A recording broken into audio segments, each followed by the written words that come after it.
Shwmae Shwmae. Hello, hello. Shwmae. My shoe. Make an effort, I do. Ble rwyt ti rhwng? Where are you between? Fel arfer, rhwng dau feddwl. Dwi yn un o'r pobl mwyaf amhendant yn y byd.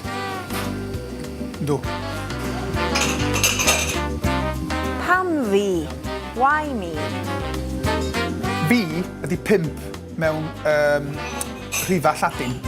Da chi'n gwybod pam? Achos oedd bugeiliad yn hen Rufain ac yn yr hen Eidal bethau. Oedden nhw'n naddu, cyfri defaid ac yn naddu, fe un feslun, 1 ddefad, 2, 3, 4. Pen nhw'n cyrraedd 5, oedden nhw'n gwneud 2 farc ar y pren. A dyn pen nhw'n cyrraedd yr ail 5, oedden nhw'n mynd 2 farc ag ar draws, felly X ydi 10. Diddorol yn te, deffrwch. Ond o gynnau ffrind, o ddim yn dda iawn efo rhifa Lladin. Ac oedd o'n teiri fod i daid o wedi bod yn ymladd yn World War XI. Pwy fed ar olchi? Who can wash? Oedden ni'n blant, de?